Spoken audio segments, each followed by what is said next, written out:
پھر فرمایا وَلَا تَجْعَلُوا اللَّهَ عُرْضَةً لِأَيْمَانِكُمْ، بڑی اہم آیت ہے. اللہ کو نشانہ مت بناؤ اپنی قسموں کے لیے، یعنی اللہ کے نام کی قسم کھا کر غلط کام نہ کرو، اللہ کا نام بدنام نہ کرو، یا غلط کاموں کے لیے اللہ کا نام استعمال نہ کرو. یہ اگر 2-3 جملے آپ لکھ لیں تو آیت بہت آسانی سے سمجھ آ جائے گی. یہ آیت کا مفہوم ہے کیا؟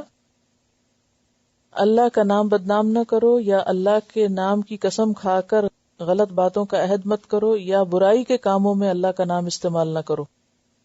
یہ مراد ہے. وَلَا تَجْعَلُوا اللَّهَ عُرْضَةً لِأَيْمَانِكُمْ. وہ کیسے؟ مثلا کوئی شخص ضد میں آ کے، غصے میں آ کے یہ قسم کھا لے کہ میں فلاں سے نہیں بولوں گا. اور عموماً انسان ایسی قسمیں کہاں کھاتا ہے جن کے ساتھ زیادہ تعلق ہوتا ہے اور جن کے ساتھ پھر انبن بھی زیادہ ہوتی ہے، یا بہن بھائیوں میں، یا پھر شوہر بیوی میں. گھریلو زندگیوں میں ہی ایسی قسمیں زیادہ ہوتی ہیں. بعض بہن بھائی آپس میں کسی بات پہ غصہ آ گیا، ناراض ہو کے لڑ بیٹھے، کہا میں ساری زندگی نہیں تم سے بولوں گی، تمہاری شکل نہیں دیکھوں گی. اور کئی لوگ بہت پکے ہوتے ہیں، واقعی نہیں دیکھتے. پھر اب کس کا نام لے کے کام کیا کر رہے ہو؟ نام اللہ کا لے رہے ہو. اللہ کی قسم کھا کے یہ کہتی ہوں. تو اس سے روکا گیا ہے کہ اگر اللہ کا نام لینا ہی ہے تو پھر کسی بھلے کام پہ لو. اللہ کا نام لے کے نام اللہ کا لے رہے ہو اور بول کیا رہے ہو؟ قطع تعلقی، قطع رحمی کے کام. یہ تو تمہیں زیب نہیں دیتا. اور بعض اوقات صرف قطع تعلق ہی نہیں، کسی بھی نیک کام سے باز آنے کی قسم کھا لینا. فلاں کو میں کبھی نہیں دوں گا، میں صدقہ نہیں کروں گا، یا میں نماز نہیں پڑھوں گا، یا کوئی بھی ایسے جذبات میں آ کے کوئی قسم ایسی کھا لینا. تو حدیث میں آتا ہے کہ اگر تم کسی کام کی قسم کھا لو اور پھر اس سے دوسرا نیک کام معلوم ہو تو وہ نیک کام کر لو اور اس قسم کا کفارہ ادا کر دو. کیا مطلب؟ یعنی اگر کسی نے یہ قسم کھا لی، پتا چلا کہ یہ تو گناہ ہے، قسم توڑ دے، صلہ رحمی کرے، قسم توڑ دے، اور پھر کفارہ دے دے، قسم توڑ دے. یعنی اللہ تعالیٰ کا عظیم نام لے کر اللہ کا حکم ماننا چاہیے، نہ کہ اللہ کے حکم سے باہر نکلنا چاہیے. تو وَلَا تَجْعَلُوا اللَّهَ عُرْضَةً، اللہ کا نام سامنے مت لے آؤ، لے ایمانکم، اپنی قسموں کے لیے، ان تبرو، کہ تم نیکی نہ کرو گے. یہاں لا محذوف ہے کہ تم نیکی نہیں کرو گے، تقوی نہیں اختیار کرو گے. مثلاً کیا کہنا تقوی نہیں اختیار کرو گے؟ یعنی مثلا شوہر بیوی کے ایک دوسرے کے حقوق دینے میں تقوی کا جہاں حکم ہے تو وہ کہ میں نہیں کروں گی، تو اس کا مطلب یہ ہے کہ مجھے پرواہ نہیں، who cares، I don't care. یہ جملے مت بولو. وَتُصْلِحُوا بَيْنَ النَّاسِ، اور لوگوں کے درمیان اصلاح نہیں کرو گے. یعنی ایسی قسم کھا لینا کہ میں نہیں صلح کراؤں گا اس کے درمیان، یا اس سے کروں گا نہیں، یا کراؤں گا نہیں. واللہ سمیع علیم، اور اللہ سننے والا ہے، جاننے والا ہے. تو بیسیکلی کس پہ ابھارا گیا ہے؟ نیکی کے کاموں پر، تقوی کے کاموں پر، اصلاح کے کام پر. دیکھیے یہ 3 لفظ جو ہے نا، تبرو کس سے نکلا؟ بے رے رے سے، بر. تتقو کس سے نکلا ہے؟ تقوی. تو پیچھے آپ نے کتنا اس کے بارے میں پڑھا، بر اور تقوی کو کٹھے. لیس البر ان تولوا وجوہکم میں تعاونوا علی البر والتقوی. یہ آیت لکھ لیں یہاں پر اس کی تفسیر میں. نیکی اور تقوی کے کاموں میں کیا کرنا چاہیے؟ ایک دوسرے سے تعاون کرنا چاہیے، نہ کہ اللہ کا نام لے کر ان کاموں سے باز آنا چاہیے. پھر فرمایا لا یؤاخذکم اللہ باللغو فی ایمانکم، اللہ تمہیں تمہاری لغو قسموں پہ نہیں پکڑے گا. لغو قسمیں کون سی؟ جو بے سوچے سمجھے کھائیں. اس عربوں میں عام طور پہ ہر بات کے شروع میں عادت ہوتی ہے واللہ، باللہ. بے بھی قسم کی ہوتی ہے، واو بھی ہوتی ہے، تے بھی ہوتی ہے، تاللہ بھی ہوتا. تو اللہ تعالیٰ تمہارا مواخذہ نہیں کرے گا. کیا مطلب؟ تمہیں سزا نہیں دے گا. کس پر؟ جو بے سوچے سمجھے قسمیں کھاتے ہو. وَلَٰكِن يُؤَاخِذُكُم، لیکن پکڑے گا تم کو کس پہ؟ بِمَا کَسَبَتْ قُلُوبُكُم، جو تمہارے دلوں نے کسب کیا. تو اس سے کیا پتہ چلتا ہے کہ نیت بھی کام میں شمار ہوتی ہے، نیت بھی کسب ہے. یعنی جو نیت کر کے تم نے کیا اچھا یا برا کام، اس پر تمہیں جزا یا سزا ملے گی. یعنی بے سمجھے کھائی جانے والی قسم پہ تو پکڑ نہیں ہوگی، لیکن سوچ سمجھ کے کھائی جانے والی قسم پہ پکڑ ہوگی. اسی لیے بعض کاموں کی آپ صرف نیت کرتے ہیں اور آپ کو پورا پورا اجر مل جاتا ہے، اگرچہ آپ وہ نہیں بھی کر سکتے. یہ جو اتنا حصہ نا بما کسبت قلوبکم، تو قلوب کا کسب بھی ہے، یعنی قلوب کی کمائی بھی ہوتی ہے. کچھ نیکیاں انسان ہاتھوں سے کماتا ہے، کچھ زبان سے، کچھ جسم کے دوسرے اعضاء سے، اور کچھ کس سے؟ دل سے. تو دل سے کون سی نیکی کمائی جاتی ہے؟ اچھی نیت کر کے، اور اچھی سوچیں، اچھے گمان، دوسروں کے لیے خیرخواہی، اچھے جذبات، اللہ کے لیے محبت. آپ کو معلوم ہے اللہ کے لیے محبت کا کتنا بڑا اجر ہے؟ عرش الہی کا سایہ ان لوگوں کو نصیب ہوگا. اور محبت کیا سراسر دل کا کام ہے. آپ کچھ بھی نہیں ہاتھ سے کر رہے، آپ کے دل میں کسی کے لیے اچھا گمان، اچھی تڑپ، اچھی محبت ہے، تو آپ اس محبت پر بھی اجر پا رہے ہیں. تقویٰ کا تعلق بھی دل سے ہے تو اس پر بھی آپ کو اجر ہے. جیسا کہ جگہ پر آتا ہے 2 لوگوں کے اوپر رشک کیا جا سکتا ہے، اور پھر اس میں وہ شخص جس کے پاس خود مال نہیں ہے لیکن اس کو کیا خواہش ہے، اگر ہو تو میں نیکی کے اتنے اور اتنے کام میں خرچ کروں، تو اس کو صرف خواہش پر بھی اجر. یہ جو 2 لفظ ہیں نا، کسبت قلوبکم، یہ بڑے امپورٹنٹ لفظ ہیں، بہت ہی امپورٹنٹ الفاظ ہیں دونوں. قلوب کا کسب، لکھیے قلوب کا کسب. دیکھیے نیکی کمانا کتنا آسان ہے اگر آپ ارادہ کر لیں. یعنی کتنی رحمت ہے اللہ کی. صرف سوچ رہے ہیں آپ اور آپ کا اعمال نامہ متحرک ہو گیا، نیکیاں لکھی جانی شروع ہو گئی ہیں. اس سے بھی آسان طریقہ کو ہو سکتا ہے، لیکن اتنا ہی یہ مشکل بھی ہے.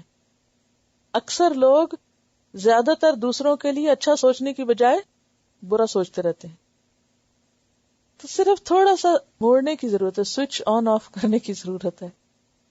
اب آف کر دیں تو گرمی ہو جائے گی، آن کر دیں تو ٹھنڈی ہو جائے گی. مشکل کوئی نہیں اگر آپ اپنے آپ کو منا لیں. صرف تھوڑے سے نیت کی ضرورت، صرف خیال لانے کی ضرورت ہے. آپ یقین کریں کہ کسی کے بارے میں بھی آپ کے دل میں کوئی برائی آئے نا، آپ اس کی کوئی اچھی بات سوچنا شروع کر دیں، اچھا خیال لائیں. یہ آپ کے بس میں ہے اور آپ لاتے جائیں گے اور آپ دیکھیں گے کہ وہی دل جس سے نفرت آ رہی تھی نا، وہیں سے محبت پھوٹنے لگے گی. یہ میرا ذاتی تجربہ ہے. دوسرے کو تو کیا ملے گا؟ آپ اس کے لیے اچھا سوچ رہے ہیں، برا سوچ رہے ہیں، اس کو کیا ملے گا؟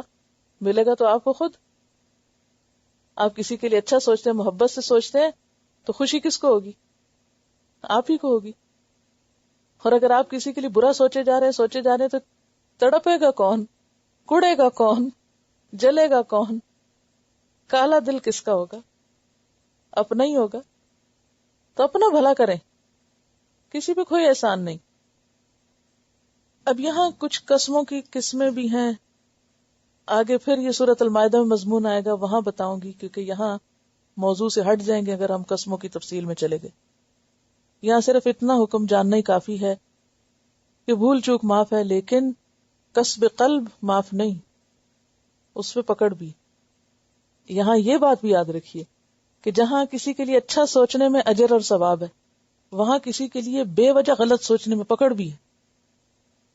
ان بعد الظن اثم، بعض گمان گناہ ہوتے ہیں. ایک اور جگہ فرمایا فإن الظن اکذب الحدیث، گمان سب سے جھوٹی بات ہے. یعنی ایک جھوٹ آپ منہ سے بولتے ہیں اور ایک جھوٹ آپ دل میں بولتے ہیں. آپ کا دل جھوٹا ہے، غلط باتیں سوچے جاتے ہیں دوسرے کے بارے میں، کوئی بنیاد نہیں، کوئی کچھ نہیں. اس سے بھی اپنے آپ کو بچانا چاہیے. اور یاد رکھیے آپ کے دل کا آپ ہی کو پتا ہے، آپ ہی جائزہ لے سکتے ہیں، اور اس کا علاج بھی آپ کے پاس. اس کے لیے کسب ضروری ہے، کوشش ضروری ہے. دل کی اصلاح کے لیے کوشش چاہیے. اچھا، ہماری کوشش کیا ہوتی ہے؟ اگر کسی کے بارے میں دل میلا ہو گیا نا، اسی کی ٹو میں لگ جائیں گے. اچھا، اسی کے اوپر ڈسکس کریں گے، کبھی دائیں کبھی بائیں. اچھا تمہارا کیا خیال ہے فلاں نے یہ بات بھلا کیوں کہی ہوگی؟ وہ جو فلاں کسی کو فلاں چیز دے رہا تھا تو کیوں دیا ہوگا؟ اچھا، وہ پہلے اپنے دل میں تو تھوڑا تھا، دوسرے نے اس کو اور پکا کر دیا، اب تو مور لگ گئی. تو اسی لیے کیا حکم ہے کہ جب کوئی خیال آئے تو اس کو کیا کرو؟ جانے دو، اس کی تصدیق نہ کرو. فلا تصدقوا، کسی اور سے کنفرمیشن مت کراؤ.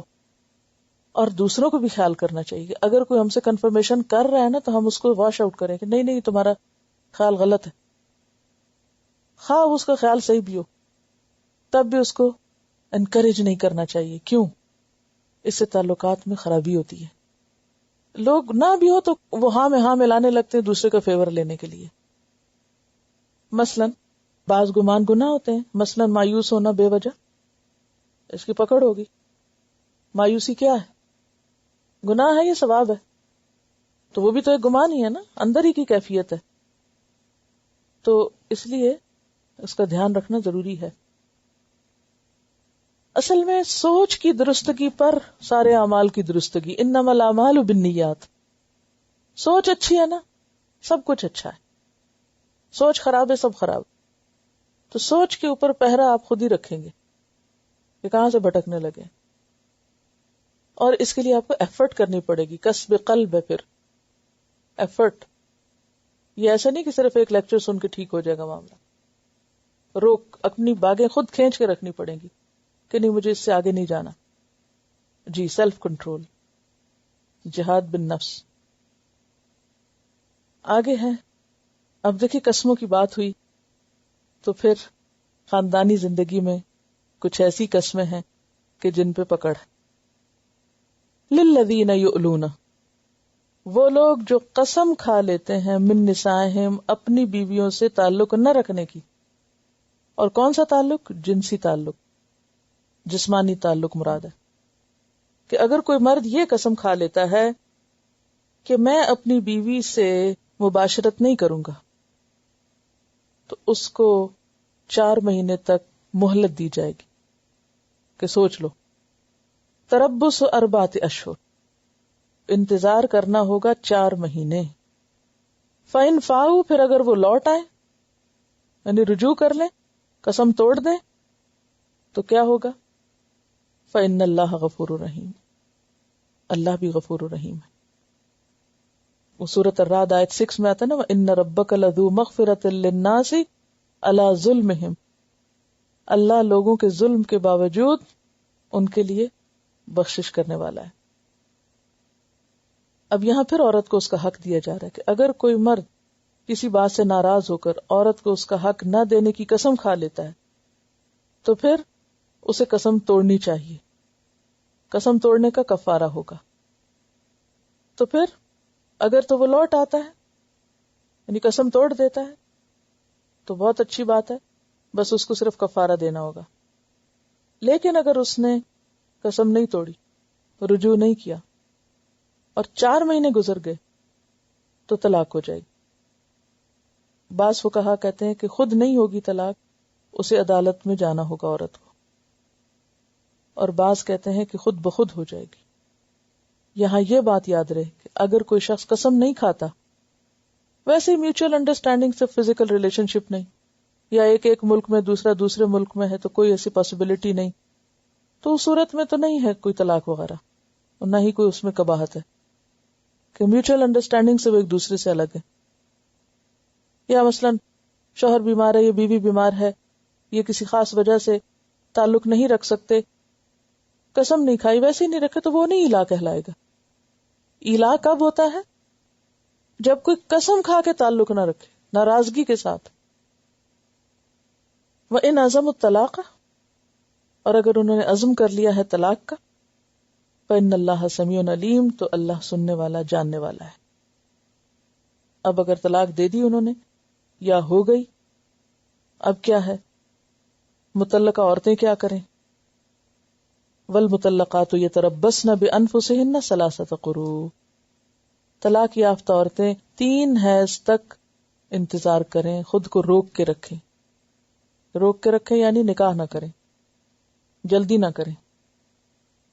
اب 3 حیض اگر ہر مہینے آ رہے ہیں تو بھی ٹھیک، اور اگر کسی کی عادت ہے 2 مہینے کی تو اس کی عدت کتنی ہو جائے گی؟ پھر 6 مہینے ہو جائے گی، اس سے زیادہ بھی ہو سکتی. اور اگر کسی کو ابھی پیریڈ شروع ہی نہیں ہوئے تو اس کی عدت پھر 3 مہینے ہوگی. واللائي يئسن من المحيض من نسائكم، اور وہ عورتیں جو حیض سے مایوس ہو چکی، مینوپاز ہو چکا ہے، حیض ختم ہو چکا ہے، تو ان کے بارے میں سورۃ الطلاق آیت 4 میں آتا ہے فعدتهن 3 اشہر، ان کی عدت 3 مہینے ہے. واللائي لم يحضن، اور ان کی عدت بھی 3 مہینے ہے جنہیں ابھی حیض ہوا ہی نہیں، چھوٹی بچیاں ہیں. اور اگر وہ عورت پریگننٹ ہے تو اس صورت میں وَأُولَاتِ الْأَحْمَالِ أَجَلُهُنَّ يَضَعْنَ حَمْلَهُنَّ، بچے کی ولادت تک، چاہے 1 دن میں ہو جائے یا 1 مہینے میں ہو جائے یا سال بعد ہو، ان کی عدت پھر اتنا عرصہ ہوگی. وَالْمُطَلَّقَاتُ يَتَرَبَّصْنَ بِأَنفُسِهِنَّ 3 قُرُوء، 3 حیض تک. اب اس کا میں آپ کو طریقہ سمجھاتی ہوں کیونکہ سمجھنا ضروری ہے. قروء جو ہے نا، قرء کی جمع ہے. قروء کا ایک معنی حیض لیا گیا اور دوسرا معنی طہر لیا گیا. اب اس کو ایک مثال سے سمجھیے. مثلا ایک عورت کو ہر مہینے کی پہلی تاریخ پر حیض آنے کی عادت ہے. 3 دن یا 4 دن اس کو پیریڈز ہوتے ہیں، مثلا 4 دن ہوتے ہیں. اس کو 1 محرم کو حیض شروع ہوا، 4 تاریخ کو وہ پاک ہوئی، 5 کو اس کے شوہر نے اس کو طلاق دے دی. کیونکہ کیا حکم ہے، طلاق کب دی جائے؟ پیریڈز میں نہ دی جائے، طہر میں دی جائے. طہر میں طلاق دی. اب کیا، محرم کا پورا مہینہ 1 طہر گزر گیا، سفر شروع ہوا، سفر میں اس کو پہلے 3 دن یا 4 دن پیریڈز ہوئے، پھر ختم ہوئے، پھر مہینہ گزرا، 2 طہر ہو گئے. پھر اس کے بعد ربیع الاول آیا، اس میں اس کو پیریڈز ہوئے 3 دن، اور اس کے بعد کیا ہے، پورا مہینہ ربیع الاول کا بھی طہر میں گزرا. جو لوگ کہتے ہیں کہ قروء کا مطلب طہر ہے، تو جو ہی عورت کو ربیع الثانی کا حیض شروع ہوگا اس کی عدت ختم ہو جائے گی. ٹھیک ہے. اور جو یہ کہتے ہیں کہ قروء قرء کا مطلب حیض ہے، تو اس عورت کا حیض شروع ہونے کے بعد جس دن ختم ہوگا 4 تاریخ کو، اس کی عدت اس دن ختم ہوگی. تو اس طرح صرف 3 یا 4 دن کا فرق پڑتا ہے دونوں انٹرپریٹیشن سے. زیادہ بہتر انٹرپریٹیشن جو ہے وہ اس کو حیض ہی کے معنی میں لینے کی ہے، کیونکہ اس کی تائید ایک حدیث سے ہوتی ہے کہ آپ صلی اللہ علیہ وسلم نے اس خاتون کو جس کو استحاضہ کی بیماری تھی کہا تھا کہ تم اپنے ایام حیض میں نماز چھوڑ دو. ہاں، تو ایام اقراء کہا تھا آپ نے، جس سے مراد حیض تھا. تو آپ صلی اللہ علیہ وسلم نے قرء سے مراد حیض لیا ہے. تو اس سے کیا پتہ چلتا ہے، وہ 4 دن کی مہلت اور مل جائے گی عورت کو. ٹھیک ہے. تو طہر 3 کون سے ہوئے؟ محرم کا مہینہ طہر، سفر کا مہینہ طہر، ربیع الاول کا مہینہ طہر یعنی پیریڈز کے بعد کے دن، اور ربیع الثانی کا حیض شروع ہوتے ہی طہر اگر مانا تو عدت ختم، ورنہ 3-4 دن اور ویٹ کر کے ختم. ٹھیک ہے. تو والمطلقات یتربصن بانفسہن 3 قروء. اور پھر اگر کسی کو مثلا پہلی تاریخ نہیں آتی، 10 تاریخ کو آتے ہیں، 20 کو آتے ہیں، وہ اکارڈنگلی پھر اسی طرح سیٹ کر لے گی. اور اسلامی مہینے، اسی لیے آپ دیکھیے اب حکمت سمجھ میں آ رہی. سب سے پہلا سوال کیا تھا؟ یسألونک عن الاہلہ، کیونکہ ساری ڈیٹس اہلہ پر ہی تو منحصر ہے. والمطلقات یتربصن بانفسہن 3 قروء. اور مطلقات 3 مہینے تک اپنے آپ کو روک کے رکھیں. ولا یحل لہن، اور نہیں حلال ان کے لیے، ان یکتمن، کہ وہ چھپائیں. کس چیز کو؟ ما خلق اللہ، جو پیدا کیا اللہ نے، فی ارحامہن، ان کے رحموں میں. یعنی پریگننسی نہیں چھپائیں. عورتیں پریگننسی کیوں چھپائیں گی؟ اس کی کیا وجہ ہو سکتی؟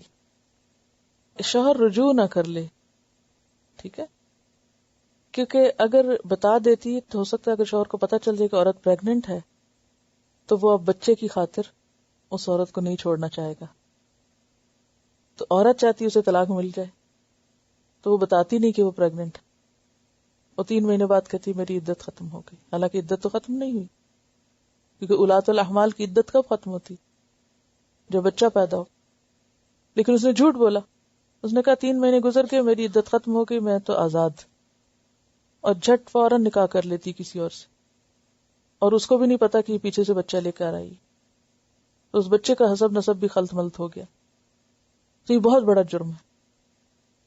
اس لیے یہاں پر واضح طور پر کہا گیا کہ عورت کو واضح کرنا ہوگا اگر وہ حامل ہے.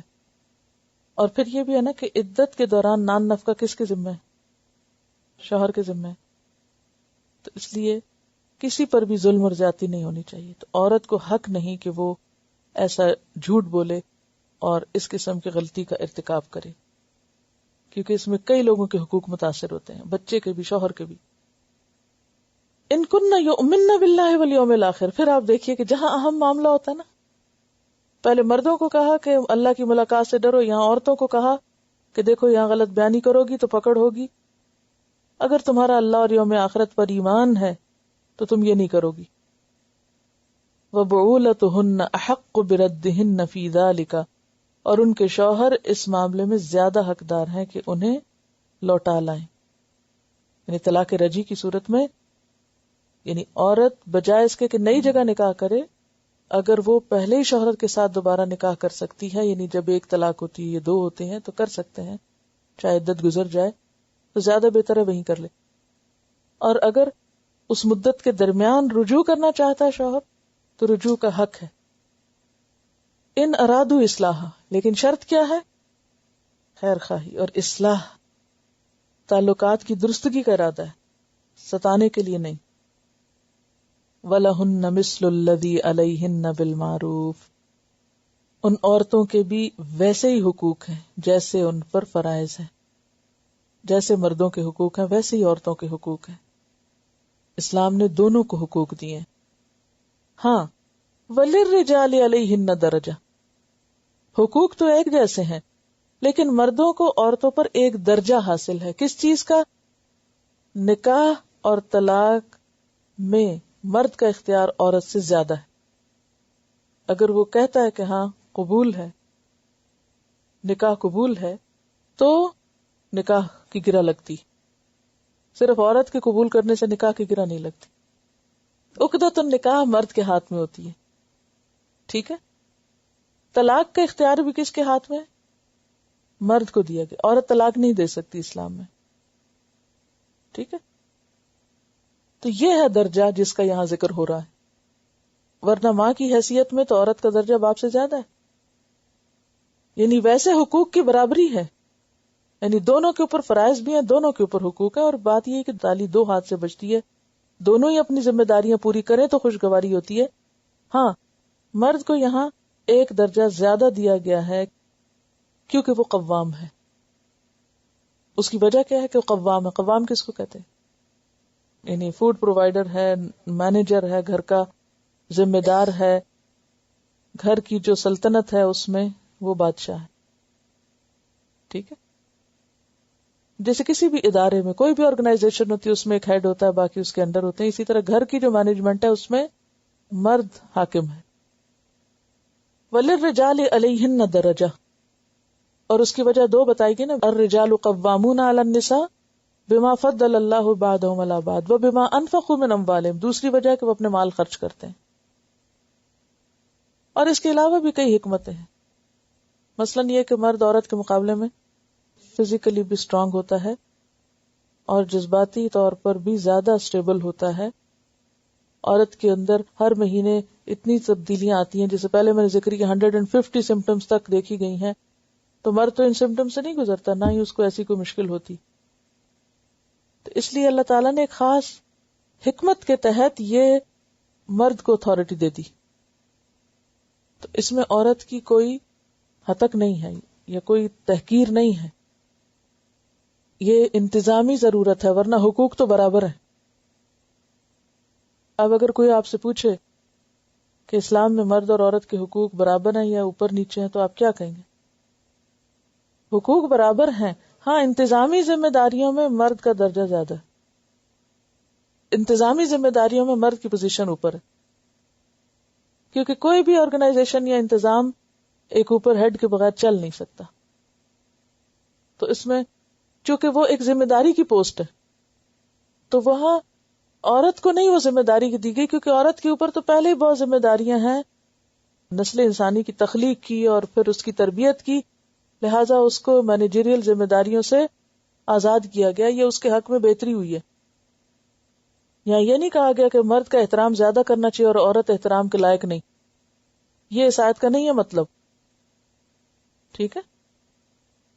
وَلَهُنَّ مِثْلُ الَّذِي عَلَيْهِنَّ بِالْمَعْرُوفِ. ہمارے کلچر میں کیا ہوتا ہے وہ سب ایک طرف رکھیں، ہم تو معلوم نہیں کیا کیا کرتے ہیں. اسلامی کلچر جو ہے اس میں حقوق اور فرائض تو برابر ہیں، انتظامی ذمہ داریوں میں مرد کو ایک درجہ اتھارٹی دی گئی ہے تاکہ وہ اپنا کام، کیونکہ اگر آپ کسی کو رسپانسبلٹی دیتے ہیں اور اتھارٹی نہیں دیتے، دنیا میں جو مینجمنٹ سائنس ہے اس کی روح سے بھی آپ دیکھیں کہ آپ کسی کو کام تو دے دیتے ہیں یہ کرو، اور اتھارٹی بالکل نہیں دیتے، وہ کیا کر کے آئے گا؟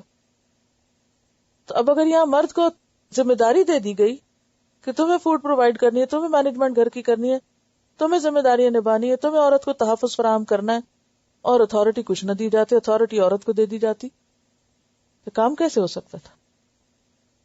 تو یہ اس اتھارٹی کی طرف اشارہ ہے درجہ میں، ورنہ انسانیت کے درجے میں دونوں برابر ہیں. یہ نہیں کہ مرد کے اندر تو انسان کی روح ہے اور عورت کے اندر جانور کی. ہاں اس طرح کے توہمات پائے گئے ہیں نا قدیم زمانے میں کہ عورت کے اندر تو انسان کی روح بھی نہیں ہے. یہ اسلام نہیں کہتا، یہ دوسرے لوگوں کا خیال ہے. واللہ عزیز حکیم، اور اللہ تعالیٰ زبردست حکمت والا ہے، ہر چیز اپنے ٹھکانے پر ہے. ایک سوال ہے کہ اگر پیریڈز میں صرف سپاٹنگ ہو شروع میں تو اس صورت میں ہم نماز نہ پڑھیں، کیونکہ 4-5 دن کے بعد پراپر فلو کے ساتھ پیریڈز ہوتے. دیکھیے کہ اگر سپاٹنگ میں صرف ہلکا سا یلوش، ہلکا براؤن سا کچھ ہلکا سا سپاٹ دن میں ایک دفعہ لگ جاتا ہے تو وہ پھر پیریڈز نہیں شمار ہوں گے، اللہ یہ کہ پراپر ریڈ کلر کا یعنی بلیڈنگ شروع ہو جائے. لیکن جب ایک دفعہ پیریڈ شروع ہو جائے تو اس کے ختم ہونے میں کس کا انتظار کیا جائے گا؟ وائٹ ڈسچارج کا. لیکن ابتدا میں کیا نہیں ہوگا؟ ابتدا میں جو کلر ہلکا پھلکا چینج ہو جائے تو وہ جب تک بلیڈنگ شروع نہ ہو اس کو نہیں کنسیڈر کیا جائے گا. ہلکا پھلکا سے مراد اگر دن میں ایک آدھ دفعہ ہلکا سا کوئی نشان تھوڑا بہت ہو گیا تو وہ نہیں. لیکن اگر زیادہ ہو رہا ہے، دن میں بار بار سپاٹنگ ہو رہی ہے اور کافی ڈارک چینج ہو گیا، بالکل ریڈ تو نہیں ہوا لیکن کلر چینج ہو گیا، تو وہ پھر پیریڈز ہی شمار ہوں گی. دیکھیے کہ کوئی مدت مقرر نہیں ہے، ہر ایک کی مدت فرق ہے. کسی کا پیریڈز 1 دن بھی ہو سکتے ہیں، کسی کے 10 دن بھی ہو سکتے ہیں. ٹھیک ہے، ہر ایک کی مدت